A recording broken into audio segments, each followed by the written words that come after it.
दोस्तों 11 मई, आज 11 जून है।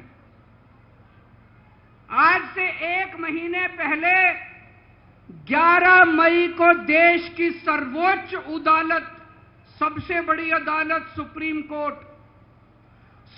कोर्ट की भी कॉन्स्टिट्यूशन बेंच, उसने आदेश पारित किया दिल्ली के लोगों के हक में।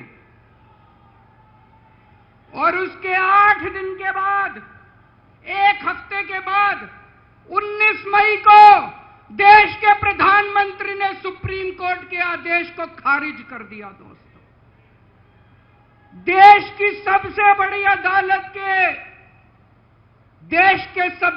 अदालत के फैसले को प्रधानमंत्री ने खारिज कर दिया। प्रधानमंत्री कहते हैं मैं सुप्रीम कोर्ट को नहीं मानता। देश के प्रधानमंत्री कहते हैं मैं सुप्रीम कोर्ट को नहीं मानता। 75 साल के भारत के इतिहास में पहली बार एक प्रधानमंत्री आया है जो कहता है मैं सुप्रीम कोर्ट को नहीं मानता। पूरे देश के लोग स्तब्ध हैं। पूरे देश के लोगों को यकीन नहीं हो रहा, इतना अहंकारी प्रधानमंत्री को इतना अहंकार। लेकिन प्रधानमंत्री जी से देश तो संभल नहीं रहा। देश का तो बेड़ा गर्क कर दिया। रोज उठते हैं और दिल्ली वालों के काम रोक देते हैं। रोज उठते हैं और दिल्ली वालों के काम। मैं स्कूल बनवाता हूं, मोदी जी कहते हैं मैं तेरे स्कूल नहीं बनने दूंगा। मैं अस्पताल बनवाता हूं, मोदी जी कहते हैं तेरे अस्पताल नहीं बनने दूंगा। मैं मोहल्ला क्लिनिक बनाता हूं, मेरे मोहल्ला क्लिनिक तोड़वा दिए मोदी जी ने। पिछली साल प्रधानमंत्री जी ने दिल्ली के अस्पतालों में दवाइयां बंद करा दी। मैं सीसीटीवी कैमरे लगवाता हूं, प्रधानमंत्री जी एलजी को कह के सीसीटीवी कैमरे नहीं लगने देते। पिछली साल मोहल्ला क्लिनिक के अंदर इन्होंने गरीबों के टेस्ट बंद करवा दिए। दोस्तों, मैंने दिल्ली के लोगों के लिए योगा क्लासेस शुरू की, प्रधानमंत्री जी ने योगा क्लासेस बंद करवा दी। प्रधानमंत्री जी से मैं कहना चाहता हूं, आप देश संभालो ना। आपसे देश तो संभल नहीं रहा। देश का बेड़ा गर्क कर दिया आपने। चारों तरफ इतनी महंगाई हो रही है।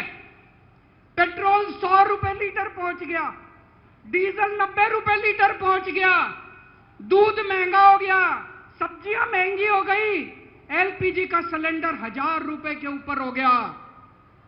इनको समझ ही नहीं आ रहा महंगाई कैसे। इनको चौथी पास राजा को समझ ही नहीं आ रहा कि देश कैसे संभाला। एक दिन कहते हैं 2000 का नोट आएगा, 5 साल बाद कहते हैं 2000 का नोट जाएगा। अरे इनको समझ ही नहीं है। आप लोगों ने कोई समझदार प्रधानमंत्री बनाया होता, कम से कम ये तो बता देगा 2000 का नोट आएगा कि जाएगा।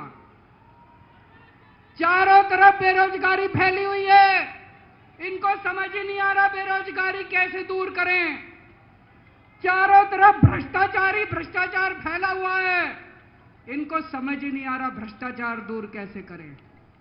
जीएसटी की वजह से व्यापारियों का बेड़ा गर्क हुआ पड़ा है। इनको समझ ही नहीं आ रहा जीएसटी को कैसे ठीक करें। पूरे देश का रेलवे में, मेरी आप लोगों से गुजारिश है, एक टेस्ट करके देखना। कोई second class AC, third AC, second class की टिकट खरीद लेना, सेकंड क्लास स्लीपर की। एक बारी रेल में जाके देखो इन्होंने रेलवे का क्या हाल कर दिया। पूरी रेलवे का बेड़ा गर्क कर दिया। अच्छा खासा चलता हुआ रेलवे इन्होंने बेड़ा गर्क कर दिया इन लोगों ने।